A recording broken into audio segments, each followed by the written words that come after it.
from a doctor's point of view, but we know that the role of nurses are very important in palliative care, and actually they are called as backbones in palliative care because most of the centers have many nurses and a few doctors. Uh, and so there are many nursing issues that has to be uh, done properly for improving the quality of life of patient and family. And we know that one of the main problem for patients who are bedridden will be the pressure sore. And some of the patients with cancers develop malignant ulcers.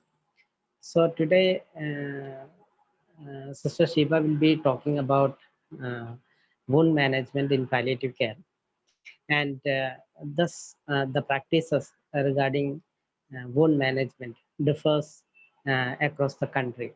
Shiva will be talking mainly about the practices which many of the palliative care community is doing, and many of those doesn't have much evidence, but this is what globally many of the institutions do. So, Shiba is a palliative care nurse who has more than 20 years of experience in palliative care.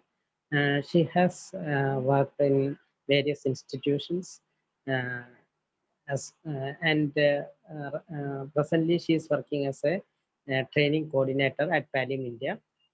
She has been the head of nursing services in Pallium India previously. Uh, so she has clinical as well as teaching experience. So it's over to you, Shiva. Thank you, sir. Good afternoon, all of you. Happy to see you all. As sir said, today we are going to learn about one of the nursing issues, wound management. So we all know that what is wound? Wound is any break into the continuity of the tissues. If there is any break into the continuity of the tissues, is called wound. So you might have seen different types of wounds in your settings, but in palliative care, we have seen two different types of wound. One is pressure ulcer, and the next one is fungating wound or a cancer wound. So we have a lot of patients. The bed-bound patients are prompt to develop pressure ulcer. So this is one of the major nursing issues in palliative care. Let's see pressure ulcer and then move on to the fungating wound. So what is pressure ulcer? Is there any other name? So pressure sore has uh, four other names. One is bed sore. The second one is decubitus ulcer. The third one is PSM wound, pressure shear microenvironment wound. So the pressure, so the three major causes of pressure ulcer is one is pain, one is pressure, one is pressure, the second one is friction, the third one is moisture. These are the three major causes of pressure ulcer. So here also pressure is one of the main cause, shear is the second cause, the third one is microenvironment. You can see that image. A patient is lying in a bed. What happened? There is a connection between the body and the bed. So our microenvironment is one of the contributing factors. So that is why we call it as PSM wound. And the fourth one is HAPU, hospital acquired pressure ulcer. So that means when the patients come to the hospital, there is no pressure ulcer. But after that, the patients will develop pressure sore within the hospital, maybe because of lack of nursing care or lack of the protein intake or a lack of nutritious diet that can cause pressure ulcer. That time we call it as HAPU, hospital acquired pressure ulcer. So let's see what is pressure ulcer.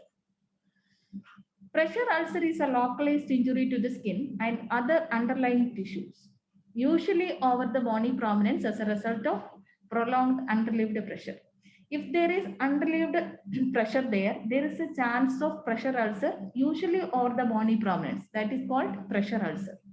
So, come to the pathophysiology part.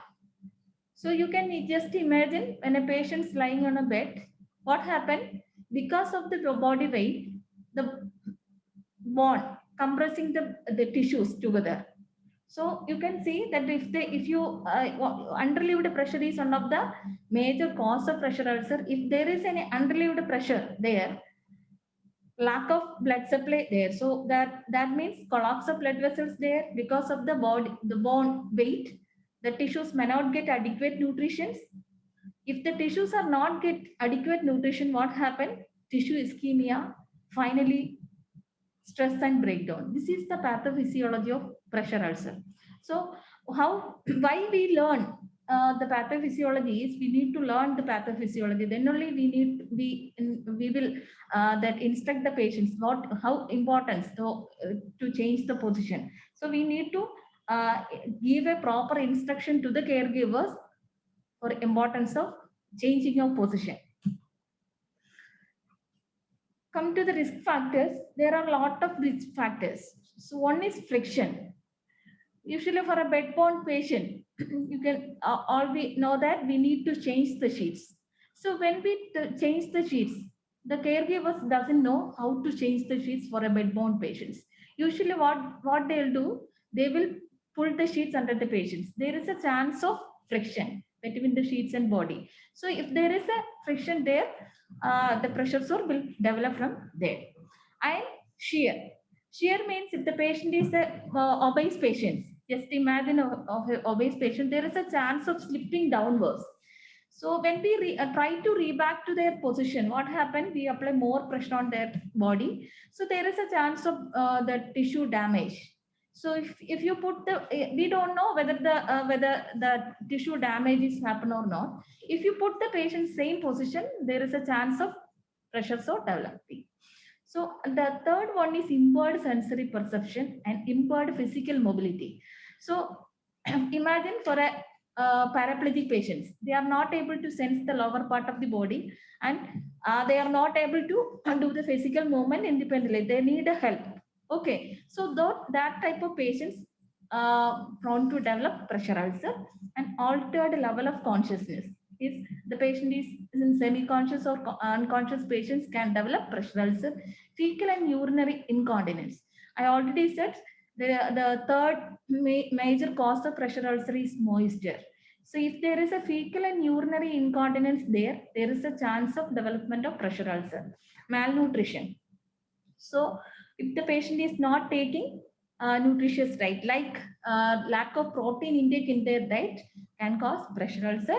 And dehydration. If there is a dehydration there, lack of blood volume there, if there is any lack of blood volume there, the tissues may not get adequate blood supply. So again, there is a risk factor.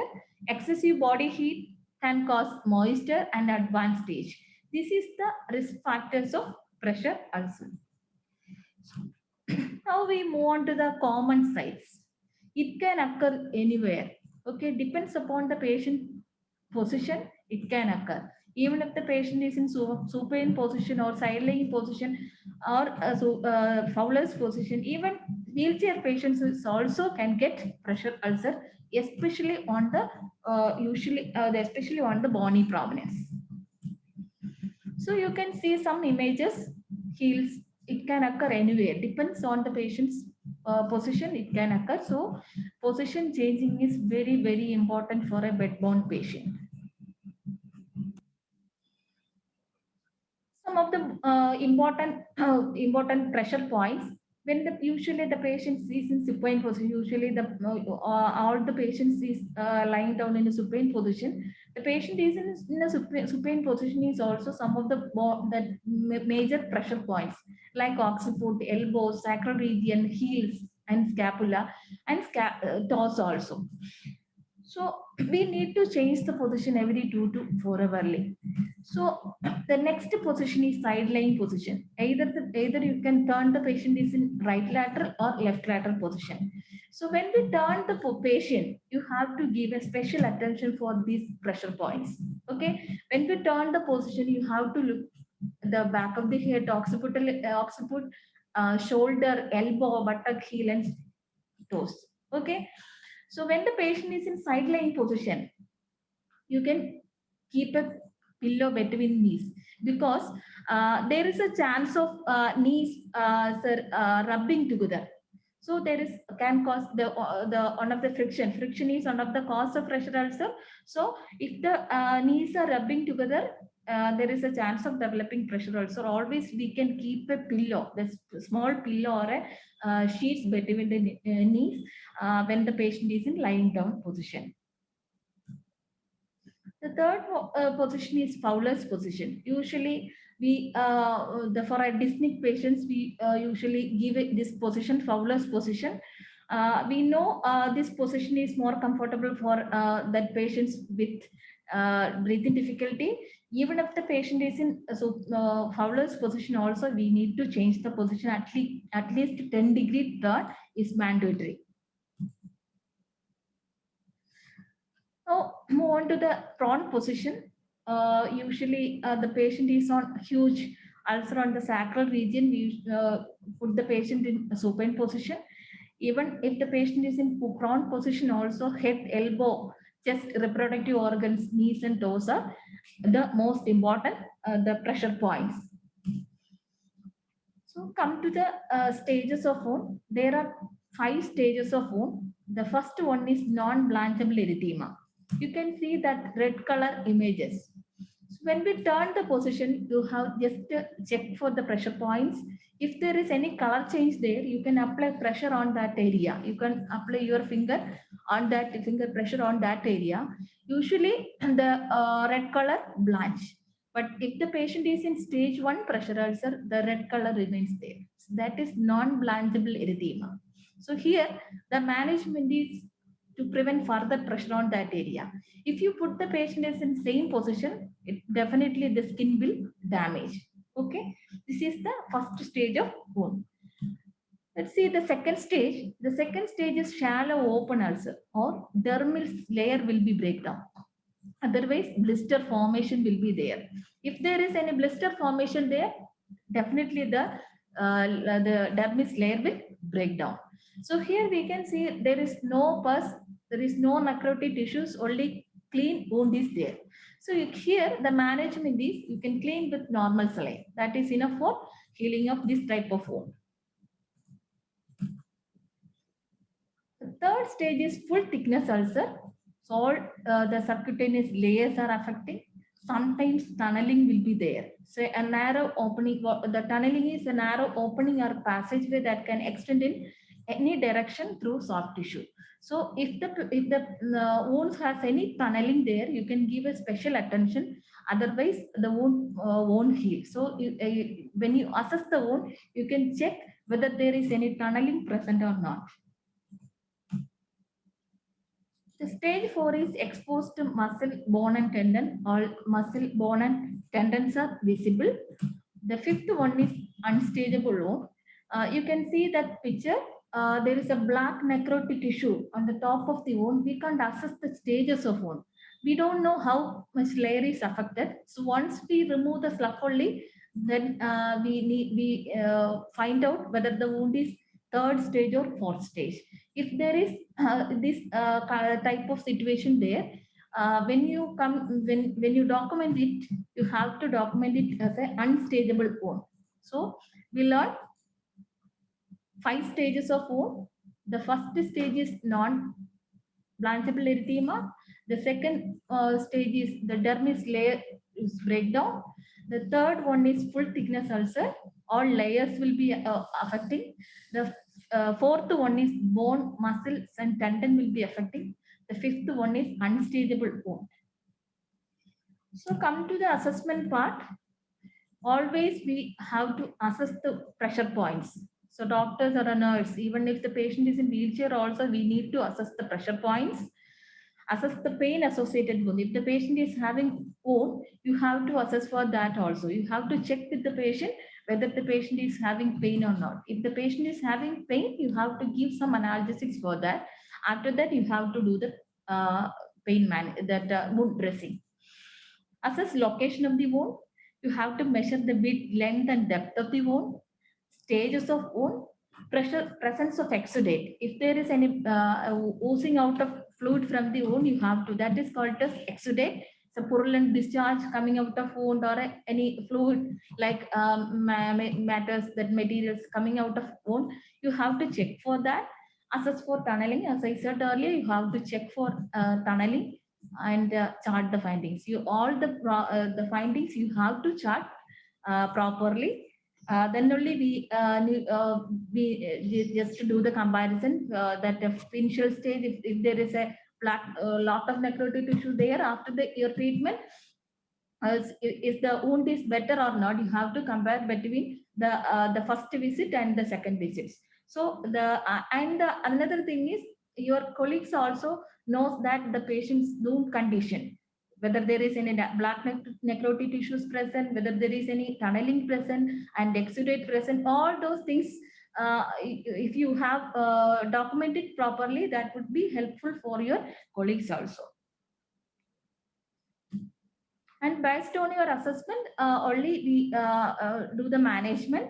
So management depends on prognosis. If the patient's health condition is not okay, the prognosis is too poor, so not good, you can give some pain medication and do the cleaning and dressing for that type of patients. But if the patient's health condition is okay, for example, for a paraplegic patients, health condition is okay, but huge pressure sore is there, you have to give proper management. Always you have to medicate the patient before you have to do the own management. Okay, so I already said you have to give some medications. If the patient is having pain, you have to give some analgesics before that, then only you can do the own management. If there is slough present, you have to cut it properly. And if you do the slough cutting procedure, give a special attention to the red granulation tissues too. And if there is any odor or infection there, metronidazole powder, the same tablet metronidazole powder, crushed it and make it a powdered form and mixed with white petroleum jelly and spread it on wound. So before we keep the wound in the dry type, but nowadays the literature says moisture is one of the important fact for wound healing. So what we do here is we usually mix with white petroleum jelly in metronidazole. You can take a metronidazole and crush it and make it a powder form, mixed with white petroleum jelly and spread it on the wound. The metronidazole will help to reduce the infection, and white petroleum jelly will give the moisturizing effect of the wound too. If there is any malodor there, you can give charcoal dressings. But the thing is, charcoal dressings are too expensive, but the patient is affordable, you can suggest for that. But if charcoal dressings are not available, you can put 1 or 2 pieces of charcoal, keep under the bed, or keep 1 or 2 pieces keep in the corner of the room. That will help to absorb the bad smell. Always you have to use normal saline for wound cleaning. So we know the wounds are not sterile. This type of wounds are not sterile. It's a clean wound. You can take a clean saline for enough for wound healing. So we can make a homemade saline in their home settings also. I'll come to that later. And avoid hypochlorite solutions like povidone and hydrogen peroxide. So if you use hydrogen peroxide and povidone solution is a antiseptic solution. If you use these type of solutions, that will destroy the granulation tissues. So always try to use normal saline for cleaning the wound. Keep covered and moist. I already said moist is one of the important thing for wound healing. And covered it properly. So if you are not that properly covered, there is a chance of maggots occur. So always you can instruct the patient to keep covered and moist the wound. And after that, surgery consultation. If the patient is having stage 4 ulcer is there, you can refer the patient's health condition is okay. You can refer the patient to the surgeon and find out whether the skin grafting procedure is possible or not. So if there is a possibility there, you can do the skin grafting procedure. And negative pressure wound therapies is also another option for wound management. So always we within the hospital we have a normal saline and we have a dressing materials, but usually give all the for a palliative care patients we provide all the dressing materials with them. But if that all dressing materials finished, what they will do, we can teach some home remedies also. So how to make a normal saline in their home? They can take 200 ml of boiled water, add 1 pinch of salt. So as I said earlier, wounds are not sterile. These types of wounds are clean. The clean saline is enough for wound cleaning. Okay. So the next one is how to make a homemade dressings. They can take all the cotton sarees or dhotis, cut into them squares and steam that all the pieces of clothes. They will steam it half to 1 hour. After that, if they want, they can that imbricate with Vaseline. That will help to that reducing the wound adherence. Okay, so you can teach these home remedies also this type of patient. As we all know that prevention is better than cure. If there is any bed-bound patient there, always we teach the patients how to prevent pressure ulcer. So always we need to change the position every 2 to 3 hours. This is very important point. They don't know that how to change the position and all. So while we see this type of patients, you have to instruct the caregivers as well as the patient about the importance of that changing your position. Always keep the pathophysiology in your mind and instruct them. And when we change the position, they have to apply liquid paraffin or white petroleum jelly into the dependent areas like pressure point areas, like important pressure points. If the white petroleum jelly or liquid paraffin are not available, they can use coconut oil for as well as the liquid paraffin, or instead of a liquid paraffin or that white petroleum jelly, they can use coconut oil. Provide pressure redistribution surface like water bed. You can suggest water bed or air bed for this type of patients. So here there is two difference. One is the water bed, air bed, with the help of electricity, the air bed will work. If there is any electricity is there, they are not able to use the airbed. But airbed is the better one. If there is no electricity there, you can suggest waterbed. But the important thing, you have to give the proper instruction while we suggest airbed or waterbed. If the patient is if the patient is using waterbed or airbed, they have to change the position every 2 to 3 hourly. If you give this type of beds to the bedbound patients, they may think, the caregiver or the patients may think they will that bed will take care of everything. So that important message you need to convey with them. They need to change the position every 2 to 3 hourly and assess the skin. So if there is any stage 1 skin lesion is there, so stage 1 skin lesion is a non-blanchable erythema there. You can teach the caregivers to excellent turn techniques and excellent incontinence control. If you put the patient is in same position, definitely the skin will damage. And if the patient, if there is any incontinence there, definitely the skin will damage. So excellent that incontinence control and turning technique is mandatory for the stage 1 pressure ulcer management. And the last one is maintaining good nutrition. If there is a lack of protein in their diet, there is a chance of development of pressure ulcer. Make sure that whether the patient is taking protein intake in their diet. So there is a small tip for you. While we see the patient or a bedbound patient, you can keep in mind SSKIN, skin. So first S is supporting surface. How we will give a supporting surface? We can suggest air mattress or water mattress for the same. Okay. The second one is skin inspection. When we change the position, we need to give a regular skin inspection, especially on the bony prominence. And you can if there is any stage 1 lesion is there, they can able to pick up the in earlier stage also.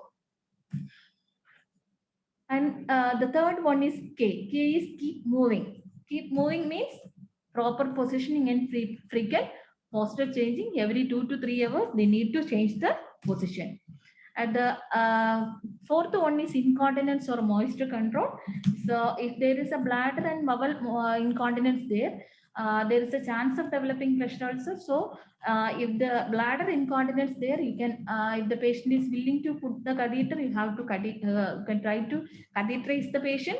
And if there is a stool incontinence, bowel incontinence there, they can use diaper, or if they are not able to buy diaper, they can use the clothes. If there is any that moisture there, they can change the linen, the moisture dressing as soon as possible. And the last one is nutrition. Nutrition and hydration is very, very important. As I said earlier, lack of nutrition, the lack of protein intake in their diet, it can cause pressure ulcer. And if there is a lack of hydration, the lack of hydration, the dehydration there is a chance of developing pressure ulcer. So this is the important tip for you. You can always keep in mind SSKIN, and you can instruct the patient too.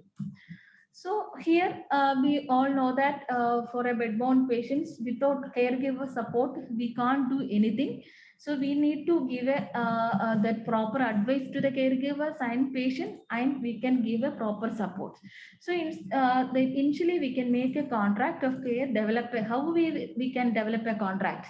So we always use the term you. You should do like that, you should do like this, you should turn the patient every 2 to 3 hours. Instead of you can use the word we, so that the caregivers can feel more comfortable, and they may feel okay, they will, someone can help us. That type of thinking will be there. If they have any doubts, definitely they will ask you. And along with that, you can give some information leaflets also. So that can help them to just look if they have any doubt. If you give a proper instruction to the, even then the caregivers having any doubt, they can have a look on that.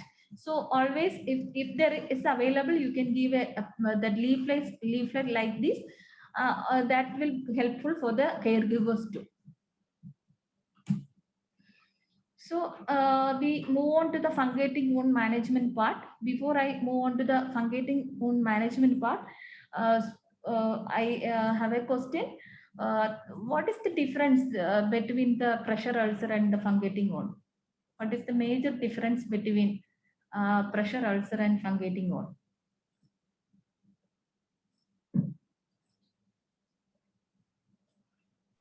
Anybody can answer.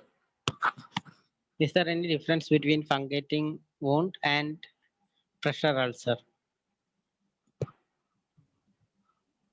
They're mostly cancerous and proliferating, lot of blood supply. Okay. Any other answers? Fungating has protrusion outside the skin. Okay. More fragile.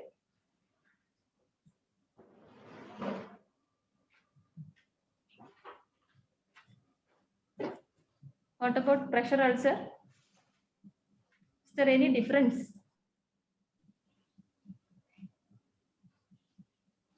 There ischemia is the cause. Here the blood supply is abundant. From our point of view, if somebody asks, if some patient asks you, is it going to heal? How long will it take to heal the pressure ulcer and fungating ulcer? What would be your answer?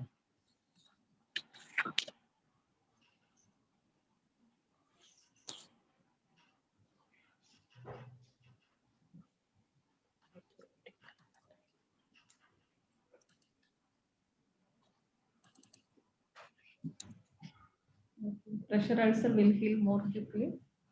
Thank you.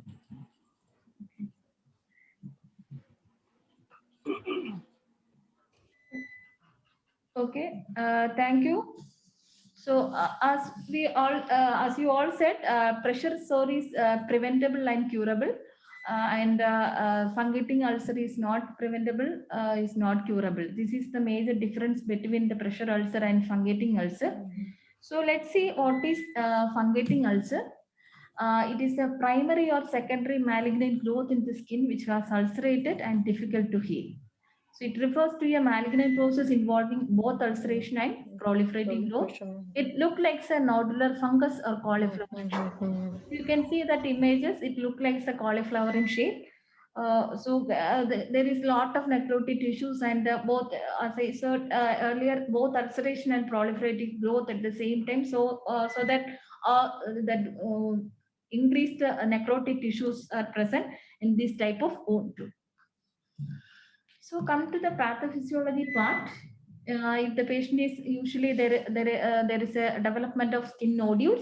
Gradually, what happens? The skin nodules will enlarge. If the skin nodules will enlarge, what happens? Disruption of capillaries, lymph vessels will be there.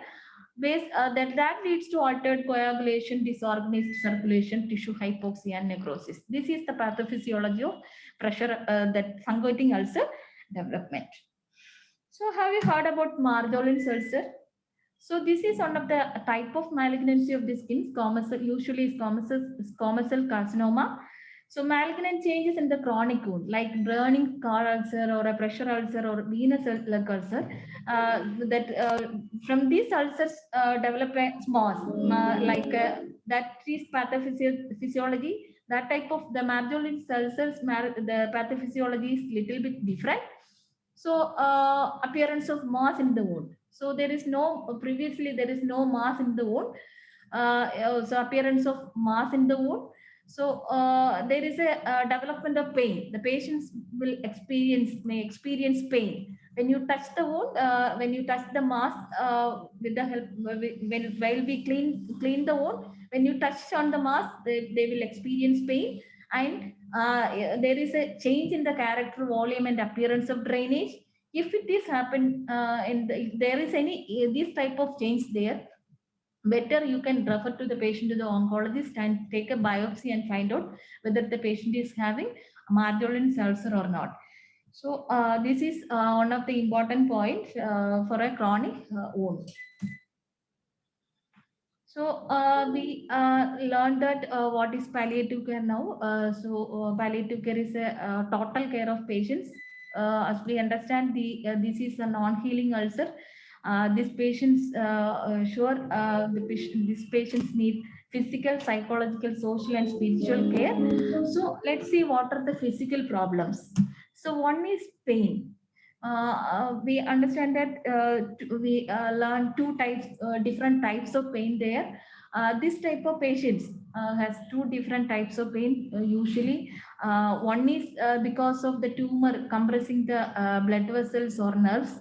That time the patient experience neuropathic pain, and the second one is the nociceptive pain, direct exposure of the dermis. That deep ulceration can cause the patient experience nociceptive pain. So when we assess the patients, you have to check for that. If the patient is having pain, you have to assess whether the patient is having neuropathic pain or nociceptive pain. So based on that, you have to give a proper management.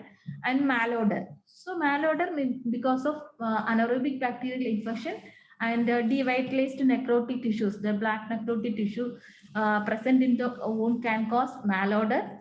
And the second cause is tail exudate dressings have been more than number of days, can cause malodor. The third one is bleeding. Bleeding is usually the tumor will be compressing. The tumor can erode the major blood vessels, can cause profuse bleeding, and improper dressing techniques is also the second cause of bleeding. So usually the dressings are adherent to the wound. When we remove the dressings, if you are not soaked properly, there is a chance of development of bleeding and pain. So always you have to soak well before removing the old dressing. And exudate. Exudate is also a lot of oozing out of fluid from the wound, and sometimes purulent discharge from the wound. You have to check for that. And itching. Itching is also, there is a new tumor nodules are beginning to emerge in surrounding the skin. That time what happened? The stretching of the skin irritate the that nerve endings. So if the nerve endings are irritated, what happen? That can cause that biochemical the reaction. That time the patient experience itching. Okay, so and the next one is infestation with maggots.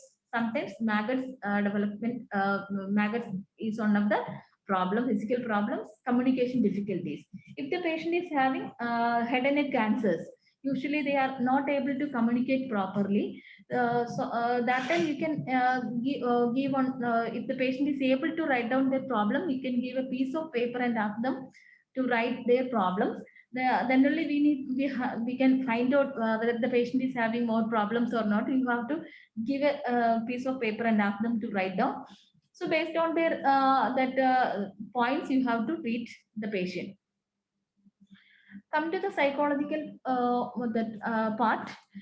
We all know that if the patient is having you can imagine a huge ulcer on their cheek. The body image will change.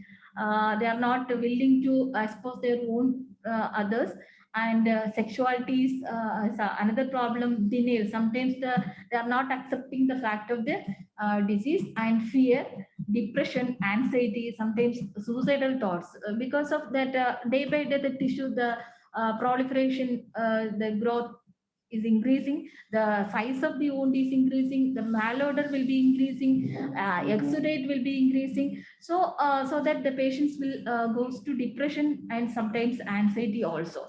So gradually, they may think why I am living like this. Some suicidal thoughts will be there. Shame, guilty feeling also, guilty is also there. So we have to, while we do the assessment part, you have to listen their problems properly.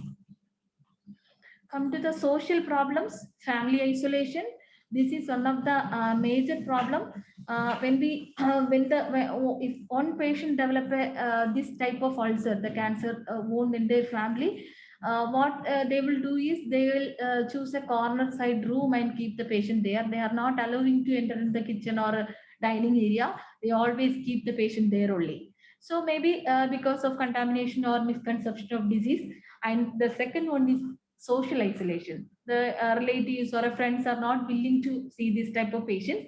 As I already said, maybe because of misconception of disease and social stigma, fear of contagion, effects on family. So sometimes the people are not willing to get married. This type of family also maybe misconception of disease. Finally, spiritual problems, interference with religious rites, punishment from God. Sometimes, because of my sin, God punished me like that. That these type of questions inside their mind. So, why I am telling these all problems is this. We understand that this is a non-healing ulcer. We don't give any false hope to the patient. And family members, and when the patients come to you, you can always give a individual assessment is that necessary for this type of patient with the family. Sometimes the family members not giving proper care to the patient, but in front of the caregivers the patient doesn't tell anything. So better you can do the individual assessment. That time the patients will tell everything. Sometimes the patients her or himself can do the dressings. So if you ask the caregivers with the patients, maybe if you sit together and ask them, so caregiver usually tell us, oh, yeah, we will take care of everything, something like that. So you have to ask, always, if possible, you can do the individual assessment so that they can able to express their emotions individually. Come to the assessment part, wound location. You have to assess the location, mobility, if there is any mobility impaired, if there any possibility to easily covered with the public view. So you can just think that if the patient is having, in my experience, usually the patient is having head and neck cancers, CA cheek, or then after the dressings, usually what they'll do is they'll take a large towel and cover it properly. So they don't want to they expose the wound to see others. So they always keep covered well and go. And wound appearance also, you can see if there is any black necrotic tissues present, you have to check for that. And surrounding of skin, potential for complication also. Usually the head and neck cancers, there is a chance of the tumors protrude the major blood vessels. So if there is a the tumors that protrude the major blood vessels can cause bleeding, so profuse bleeding there. So you have to prepare the patient family for the same. If there is the profuse bleeding in their home, what they will do, how will they manage, that all things you have to check for that. While we assess it, you have to check for that. Based on that, you have to prepare the family members. So come to the principles of management part, valuation of symptoms. We always know that if the patient is having pain, you have to try to reduce the pain. And if there is any order there, you have to try to reduce the order or infection. If there is any exudate there, try to reduce their exudate, or you have to educate the family how to manage if there is a severe exudate there, minimize bleeding. If there is any bleeding there, you have to control the bleeding and always prevent the bleeding also. If there is an improper dressing techniques there, you have to ask the caregivers, instruct the caregivers how to remove the old dressing and all. So that time we can reduce the chance of bleeding. And holistic care is again total care. So if this patient needs physical, emotional, social, and spiritual care, always we can empower the patient and family in wound care. Initially, that caregivers are not that willing to do this type of dressings. What we will do here is we bring the patients here along with the family members. So gradually, our nurses will be doing the dressing. During the initial time, our nurses will do the dressing, and that time they will be as a, standing as an observer, and gradually they will be involving little bit. But after that, they will do the dressings with our that support. And when they go back, they will do everything. So with the support of our team members, we will do the follow up when they go home. So usually when we bring bring the family patient and family members for that own the here, and empower the patient in own management. So criteria for wound dressing is, our goal of care is to maintain or improve the quality of life of the patient. How we improve the quality of life is through symptom control. We can try to really reduce their symptoms, and empathetic care is one of the important point. Provide a thorough bath before dressing. If the patient is able to do the bath, you can encourage the patient to take bath. So if they take bath, as we know, this type of wounds are fragile. So there are a lot of necrotic tissues present in this type of wound. So if they take a good bath, all necrotic tissues fall off. So without applying your artery forceps pressures, that all necrotic tissues will fall off. That after that you can clean with normal saline and put metronidazole powder. So ensure before you are doing the dressings, you have to make sure that whether the patient is having any pain or not. So if the patient is having pain, you have to give some analgesics for that, and use normal saline for cleaning. Select dressings based on the patient's wound size and exudate of the wound. So come to the physical management part. If there is a pain there, so there are two types of pain will be there. If the patient is having neuropathic nociceptive pain, like deep pain, aching, stabbing, continuous pain there, you can adjust the systemic analgesics. Okay, if the patient is having taking morphine 10 milligram for hourly, when you see the patient in between also, if there is any breakthrough pain there, you can give an additional dose. Or if the patient is not getting adequate pain relief with that particular dose, you can try to increase the dose of the medication also. That is the adjustment of systemic analgesics. And if there is a superficial pain there, burning or pricking type of pain there, your systemic analgesics may not help. That time you can apply some local application like Sensorcaine or Lignocaine. After 8 to 10 minutes, you have to give the dressings. That time the patients will get adequate pain relief. Come to the malodor management part. So there are a lot of necrotic tissues. Only this malodor because of anaerobic bacterial infection. So one of the drug of choice of controlling the anaerobic bacterial infection is metronidazole. So you can apply local metronidazole. As I said earlier, you can take a tablet and crush it, make it a powdered form, and you can apply. And you can, if the injection metronidazole available, you can that clean with injection metronidazole is also. So there is a pocket formation of the this type pocket formation is there. So if metronidazole can help to go inside the pocket that can be, so that will help to reduce the infection. And you can try the systemic analgesics also, antibiotics also. So but here is that there is lack of blood supply superficially. So but you can try on course of antibiotics that usually the metronidazole can help a lot this type of patient. And frequent changing of dressings, as I said earlier, stale exudate dressings have been more than number of days can cause malodor. So you have to make sure that whether the patient is adequate, the proper dressing changing is there. So you have to check for that. Otherwise, you have to instruct the patients for the proper dressing, that changing and all. No hydrogen peroxide and betadine. So here there is no role here is hydrogen peroxide and betadine.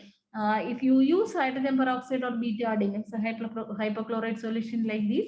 So that will not help to the patient, that will irritate to the patient's that skin. So better you can avoid this solution, this type of solution. You can always clean with normal saline. Come to the bleeding management part. We all know that prevention is better than cure. Always try to prevent the bleeding. So if there is a dressing adherence to the wound, we always soak well before removing the dressings. And if you clean the dressings, clean the wound, we know this type of wounds are fragile. When you apply pressure, you can give small pressure. Otherwise, your gloved hand is enough for cleaning this type of ulcer. And after, if there is a bleeding there, you can apply local pressure. Just to give a local pressure on the bleeding side. If the bleeding is not controlled, you can apply sucralfate powder, and then you can go for tranexamic acid. If it is not controlled, you can go for systemic ethamsalate. And finally, if the patient's health condition is okay, you can refer the patient to the radiologist. And if the radiotherapy is if the patient is able to do the radiotherapy, that can help to reduce the strengthen the size of the tumor. So if it is possible, you can refer the patient to the oncologist. So role of cancer therapy is radiotherapy. The second one is cytotoxic chemotherapy, hormone therapy. These will all help to reduce the size of the tumor. That is, if there is any possibility of the tumor protrude the major blood vessels, maybe compressing the blood vessels there, that will help to reduce the size of the tumor. And surgery. Sometimes debulking surgery is also another option. If the patient's health condition is okay, you can think for that also. Finally, the maggots management. Always, how does maggots come? One question. Can anyone say how does maggots come?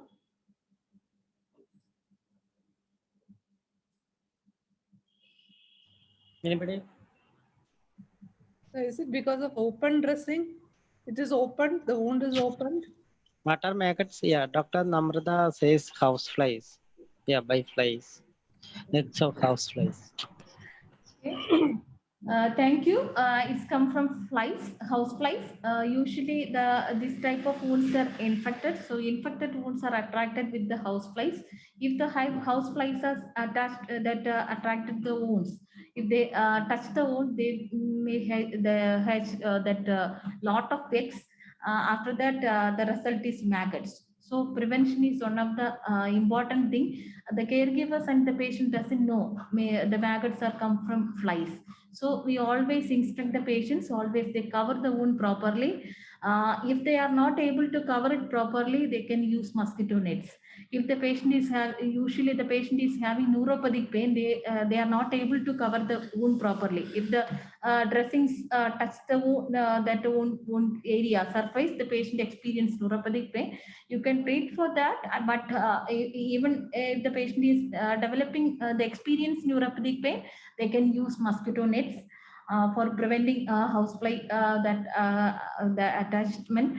And if there is any maggots there, you can take a turpentine oil and soak well with the gauze piece and keep close to the wound. And you can only way to remove the maggots from the wound is a physical removal. With the help of artery forceps, we can able to remove the maggots. But the important message I need to convey here is don't follow maggots. Usually when the maggots come out, when we go with our artery forceps, they go inside. If you go with your artery forceps, what happens? Your artery forceps will damage the nerves and blood vessels. So don't follow maggots. If they come out, you can take it out. Otherwise, you don't follow it. And always you have to teach the patient and family keep the wound covered properly. Thank you.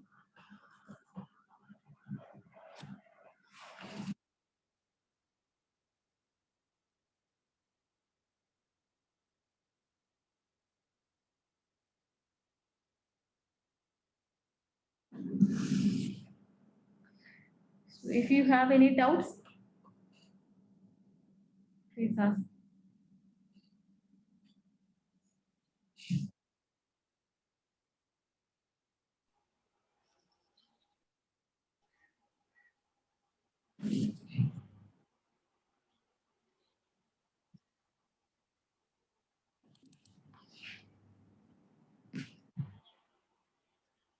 You can ask your doubts.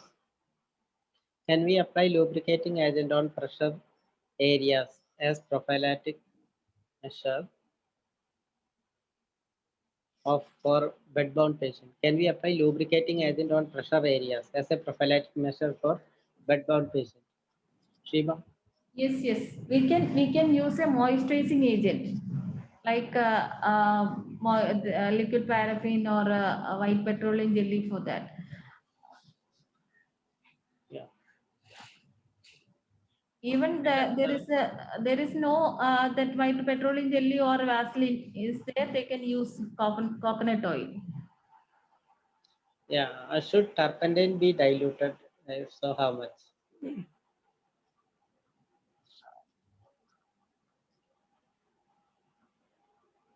Usually we don't dilute the turpentine. We usually not pour directly into the wound.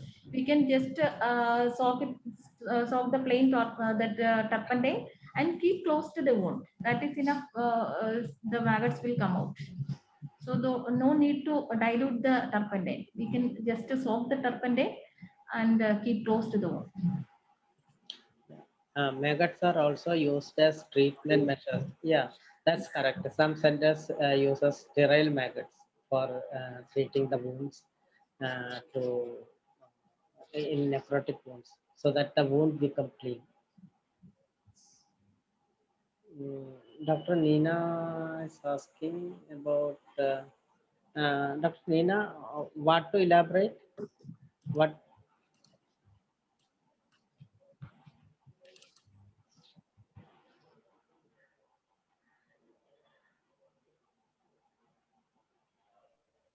Dr. Nina? Yeah, sir. Good evening. Yeah. About the maggot debridement therapy. Oh, I have only read about that. I don't have any experience on that. I Okay, think only I don't know whether in India we practice it, but I have read some literature on it. I haven't don't have practical experience. Sorry. sir. And I read somewhere that papaya is used for wound dressing. Is it true? Yeah, there are all sorts of local practices like papaya. Then some people use banana leaves, many types of leaves. Actually, papaya contains some enzymes which will help to debride the wound.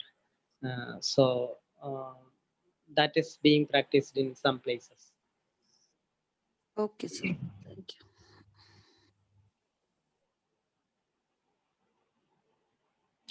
Role of capsicum dressing in pressure sore wounds. Dr. Parvesh, do you have any experience with capsicum in pressure sores?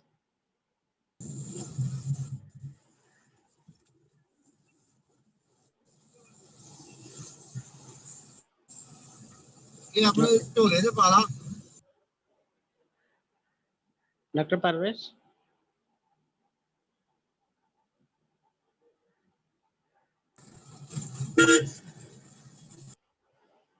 Capsicum dressing is available.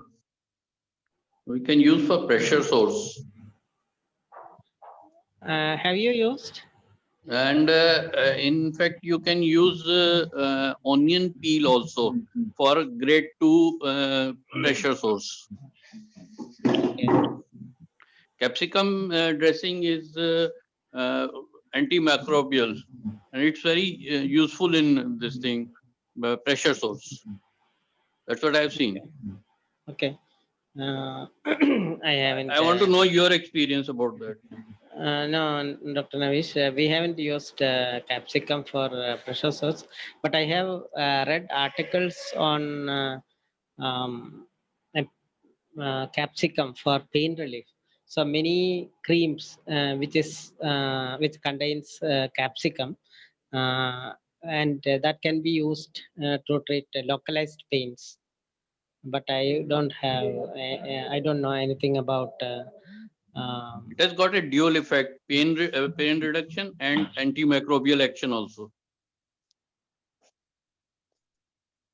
And what about onion peel? We use it for burns. Can we use it for pressure sores also?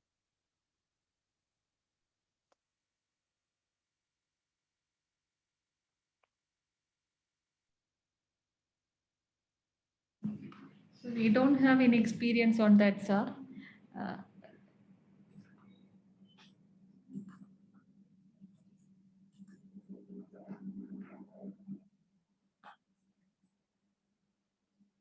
And nowadays, some centers are using honey and sugar paste for treating the pressure ulcer, but even we don't have any experience on that.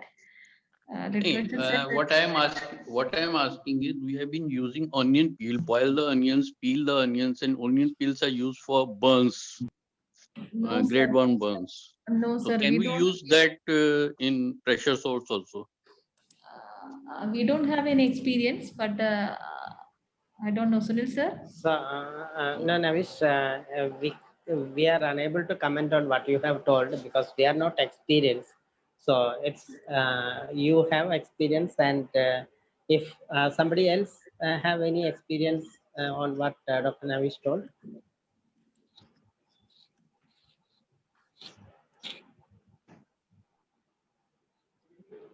So this is a blessing as well as a problem because the uh, wound dressings is varies across even in a district. There will be many types of wound dressing. Some people are practicing this, some people are practicing another thing.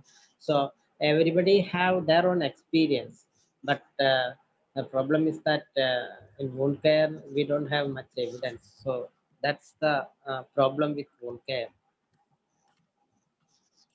So maybe we can try with somebody with what Navish told.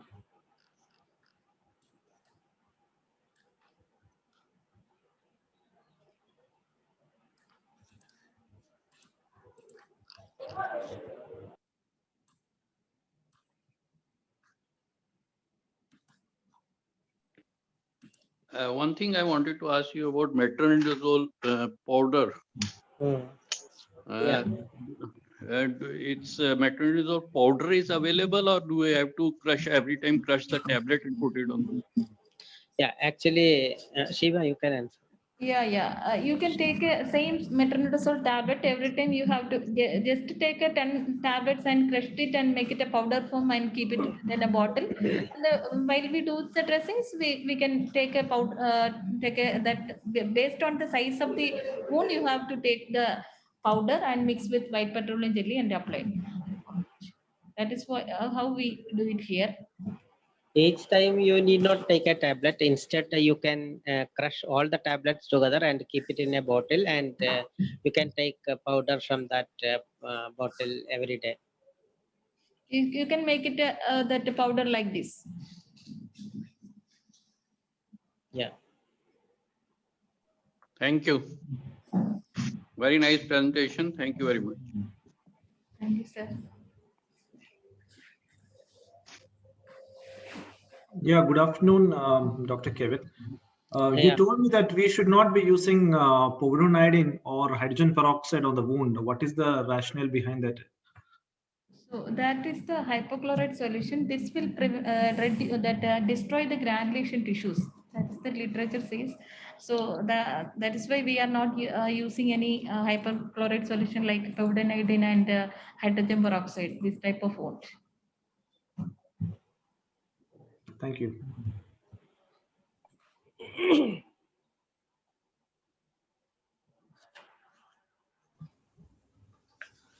Actually, we are getting a very dilute hypochlorite solution in our palliative pain clinic for wound care.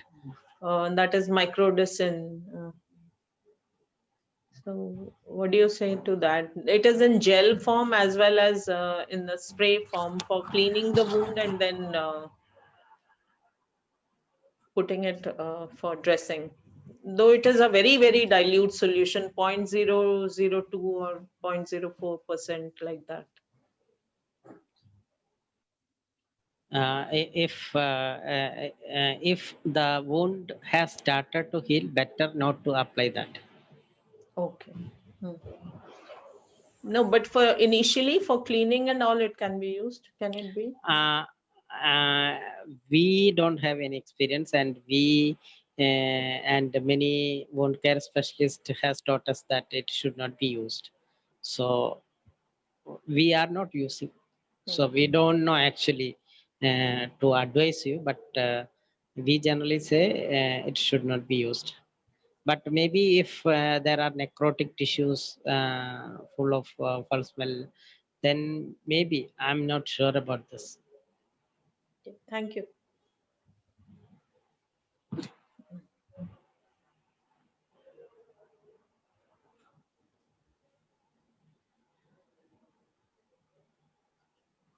Some people uses honey and sugar to absorb the exudate from the wound, and honey has also some enzymes which can also debride the wound. And literature says it's medicated honey which needs to be used, but I have seen some people using the normal honey which is available in market, and they say that they have good results with honey.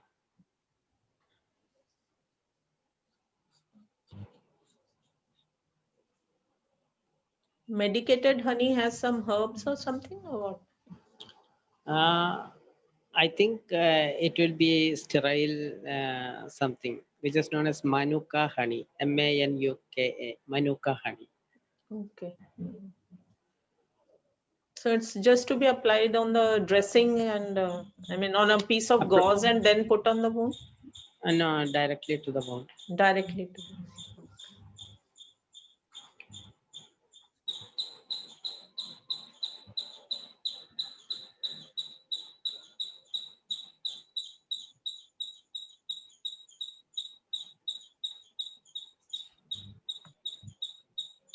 For this metronidazole, how can we use like dose regulation will be there for this powder that we are using? Supposing we are using it parenterally also along with it.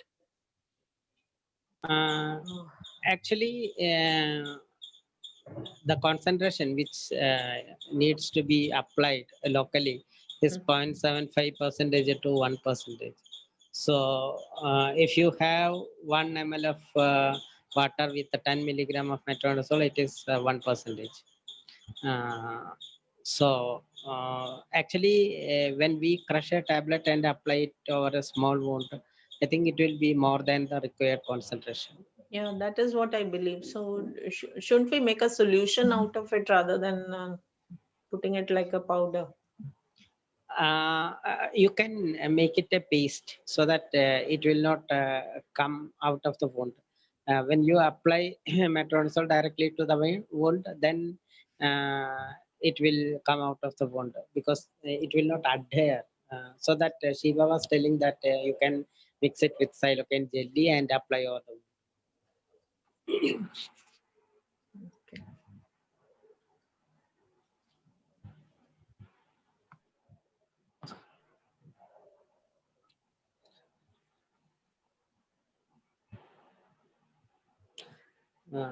So we mainly discussed about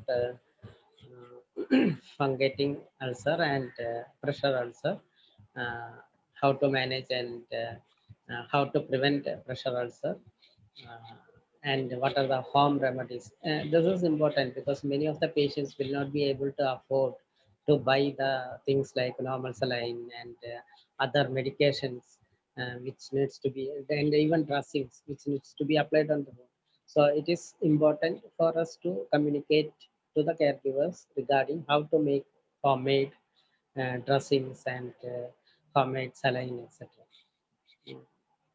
And fungating wound, we have to be very careful and ask the patient and caregivers to keep it clean. We will not be able to heal it unless there is oncological interventions. Sometimes this will be out of oncological treatment, and in such patients, the fungating wound will start to grow and grow, so that the only thing which we can do is keep the wound clean, so that we can avoid maggots, and the proper dressing, how to dress it, if there is pain, what to do, etc., need to be taught to the family members. So we will move on to the patient story, which will be presented by Dr. Rama Vasu.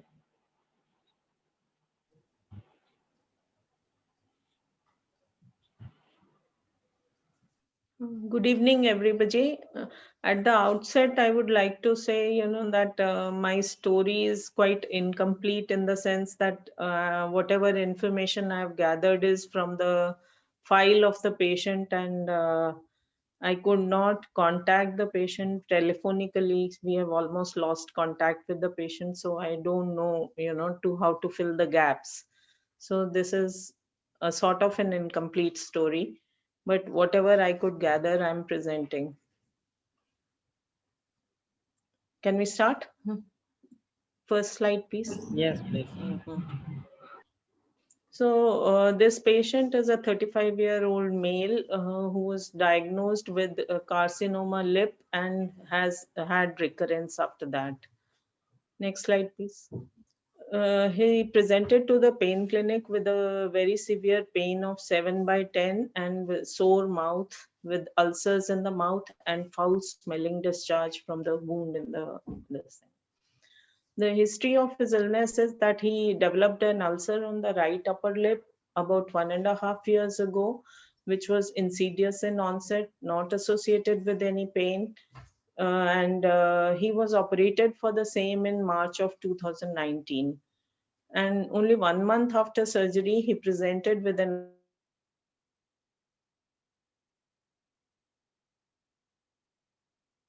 had a previous history of smoking of half a pack per day for 10 years. Next slide, please. Previous slide, I think. No. Okay, it is done. Yeah, next slide. So on examination, he has a fungating mass present on the right cheek medially involving the angle of the mouth superiorly reaching up to the zygoma, a size of about 8 to 6 centimeters posteriorly up to reaching up to 5 centimeters ahead of the earlobe, and inferiorly up to the angle of mandible. He has multiple lymph nodes in the supraclavicular fossa. Mouth opening is 2 fingers. He has poor orodental hygiene and tongue mobility was maintained at that time. The biopsy had revealed a moderately differentiated squamous cell carcinoma, and a follow-up CT scan in October of 2019 revealed another ulceroproliferative lesion in the right buccal mucosa with cervical lymphadenopathy. Next slide. Patient was planned for palliative radiotherapy because he refused any treatment in between to a dose of 30 grays per week in 5 divided doses per week. So he completed his first dose at our hospital, but the other 4 fractions were completed at a private hospital as he stayed outside Delhi. His last palliative radiotherapy finished in November 2019. After that, he again came to our oncoradiology department. At that time, he had an ulcerative growth of 4 into 4 centimeters with a 1 into 1 centimeter fistula. At end December, he was again admitted for palliative chemotherapy following the radiotherapy with paclitaxel and cisplatin, and dressing of the wounds, antibiotics, and NG tube insertion was done because of the presence of fistula. Next slide, please. So he presented in February of 2020 to the palliative pain clinic, and the status I have said was the same as I've explained earlier. So he was put on tablet morphine 5 mg, started on tablet morphine 5 milligram 4 hourly, Rantac, paracetamol, Perinom and ibuprofen Nesogres, along with boroglycerin and dexamethasone for local application, mouthwashes with salt or soda, or betadine oral mouthwashes, and microdicin wound care and gel was done. On second visit after 3 months, actually probably unfortunate for the patient that the COVID started in rampantly in March, and the movement and lockdown started. So his second visit was after 3 months in the hospital with severe pain which was persisting, and because we give morphine only monthly, not more than a month for each patient, and then they come for follow-up, and then we do it. So the second visit was after 3 months, and he had severe pain which was persisting. Obviously, he must have finished with his morphine tablets. 1 ampule of diclofenac was given stat, and then morphine dose was hiked up to 10 milligram 4 hourly. Antiseptic dressing was done, and rest of the treatment was continued along with addition of gabapentin and tryptoma. Third visits was again after 1.5 months after this, and this was a proxy visit. The patient did not come. I think the wife of the patient came and said that there was a large wound on the face with maggots there. The Ryle's tube was in situ. Increased dose of morphine was increased to 20 milligram 4 hourly. She was advised for cleaning and washing of wound with this. And Metrogel TDS was given parenterally as well as Metrogel cream locally, and antiseptic dressing, anitriptyline, sanitary pads were advised for soakage, and protein powder was provided for increasing his nourishment. In the fourth visit, another 2 months following that was again a proxy visit by the brother, who said that the maggots were still present, and he had not taken morphine for 1 month previously as it had finished. So again, he was in severe pain. Morphine was restarted, again advised for the same things. So this is the last visit in September of 2020.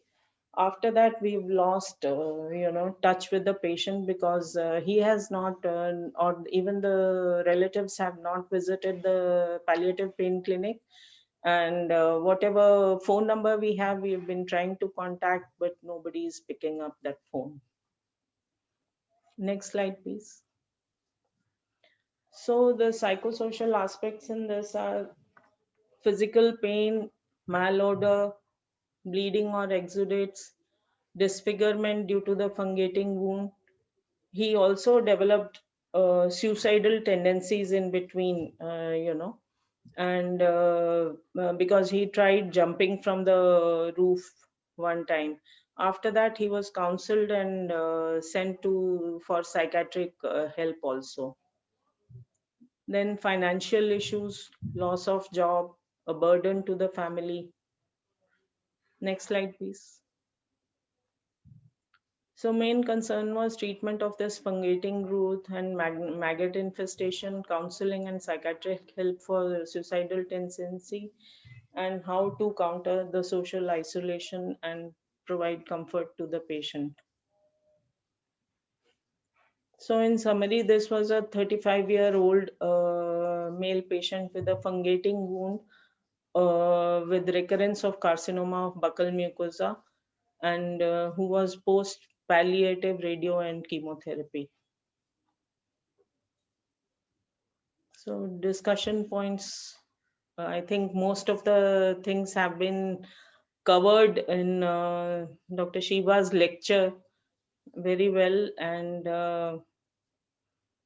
we just wanted to know how we could have handled this patient better. Thank you. Thank you, Dr. Rama. So we have a young patient who has recurrence of malignancy with a foul-smelling ulcer on the cheek. Yeah. So any of you can give your suggestions or opinions regarding what else can be done, and or if are there anything that yeah, Dr. Nina. Sir, nice presentation, ma'am. It was a very nice case. I want to know what was the role of adding amitriptyline, whether they were suspecting neuropathic pain or why it was added. Both for neuropathic pain and also, for as an antidepressant also. Because these patients have a tendency to go into depression, and amitriptyline is now considered, regime of the palliative care. Okay. What was the dose of amitriptyline? We started with 25 milligram only HS initially. Okay, and have you increased it? I don't think it was increased because the patient did not come after that. Yeah. It was Okay, all by okay. proxy visit. Yeah. Okay. Yeah. So amitriptyline is used in two situations in palliative care, as Madam told. One is neuropathic pain, and the doses which is required for treating neuropathic pain is in the range of 25 milligram to 125 milligram. But usually our people will tolerate up to 100 milligrams. But to treat depression, the doses required is more than this. So as Madam lost follow up, we don't know what happened to them.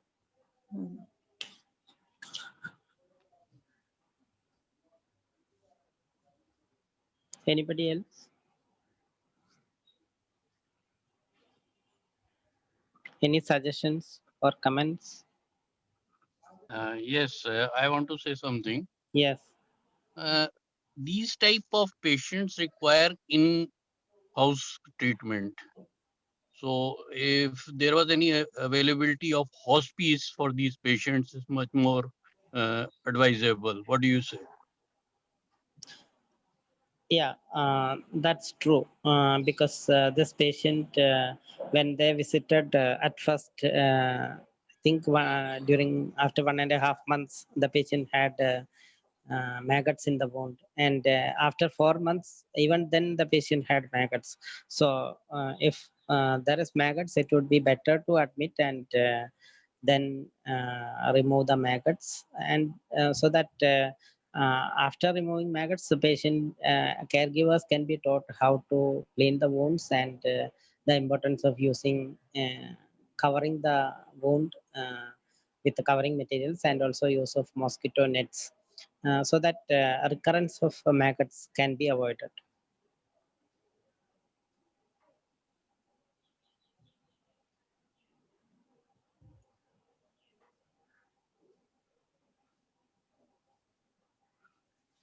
Anybody else?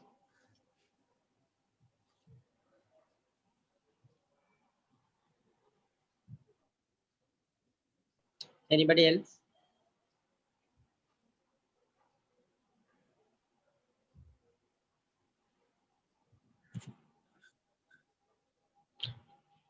Shiva, I was talking to regarding what to do when the patient has maggots to admit in IPA. Have you heard what I told?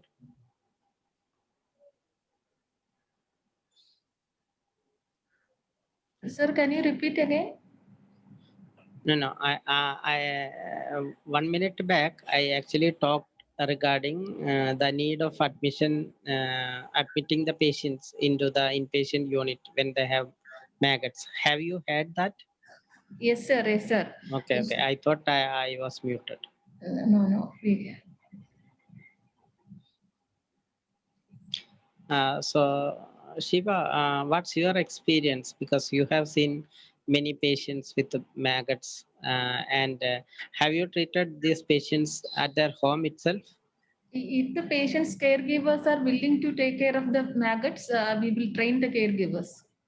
So, but if the caregivers are not willing to take care of, usually the caregivers not willing to take care of the maggots.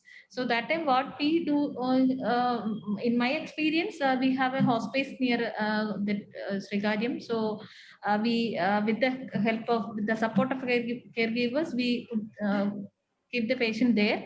So that time they will take care of all the maggots. After that, if the patient is go home, they will go back. So that is the one thing, as sir said, we can keep the patient in hospice, or if there is any inpatient facility available, we can keep the patient here and do the proper management. Once the maggots is done, maggots management done, we can train the caregivers and patient about the importance of covering of the wound, and we can send them back and do the follow-up on home care.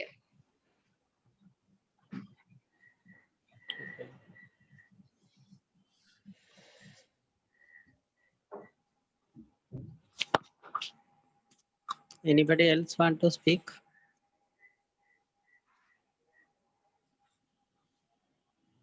How many of you have seen a patient with maggots in the wound?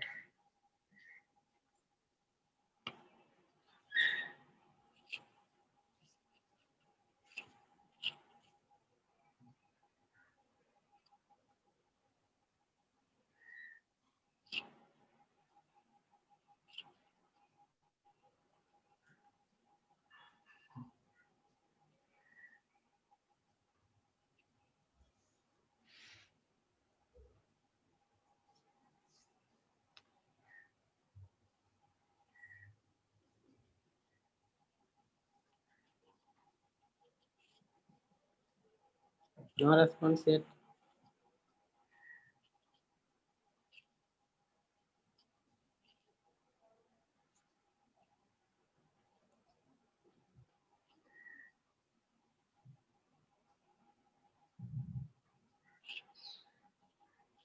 Dr. Emma, Shiva, do you want to add anything more to the discussion? Dr. Emma was asking, is there anything else to be done for this patient?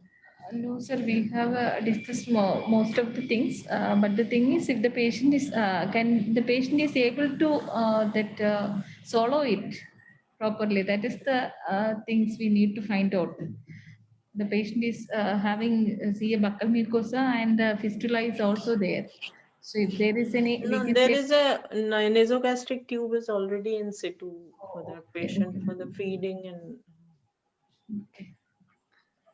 But I don't know, I mean, because it was all proxy visits, so whether it was functioning or blocked or what, we have no idea now. So if the patient is having the nasogastric tube, the oral hygiene is very, very important. If possible, you can just call them and instruct the patient about the maintenance of oral hygiene. They can take a, make a home. That was emphasized in all the visits, you know, as you must have seen in my slide, that mouthwash and the oral hygiene was emphasized for the caregivers every time. Okay, thank you.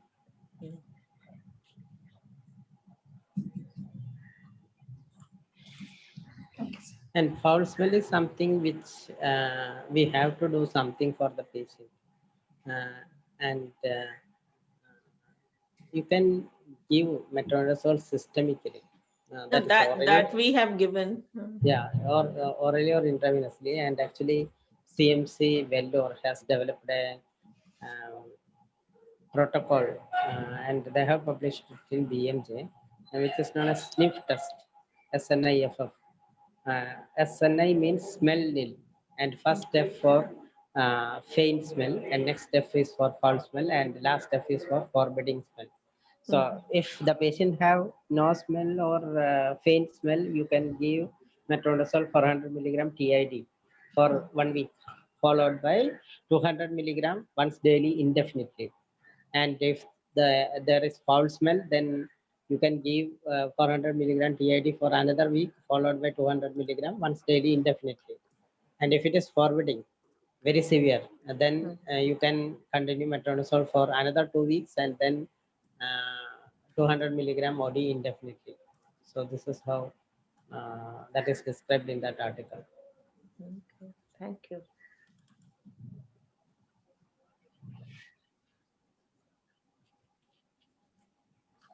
So whenever we see a patient with malignant ulcer, especially on head and neck area with foul smell and exudate, we have to think of all the suffering that is going to happen with this wound, because it alone can produce all the domains of suffering, as you have told: physical, psychological, social, financial, and spiritual problems. So we have to do something for them to reduce the foul smell and to keep the wound clean, so that some of their problems can be avoided. One more thing, sir.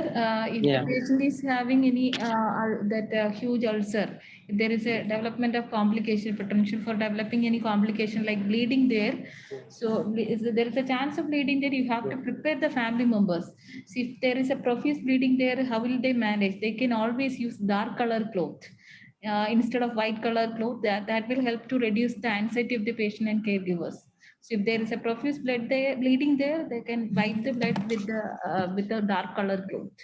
That's the important message we need to convey with the caregivers. Yeah, this is very important because sometimes there will be profuse bleeding, and patient and caregiver don't know what to do, and they may take the patient to the hospital, and we don't know what will happen. Probably if there is profuse bleeding, the patient is going to die within minutes. So it is very important to communicate to them regarding what to do in such situation. And this is very much practical because we have seen many patients bleeding to death.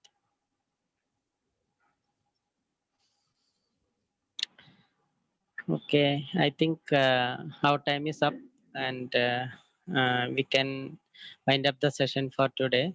So thank you, Dr. Emma, for presenting a patient story, which is very relevant to this topic. And thank you, Shiva, for the wonderful class. Thank you all for your active participation.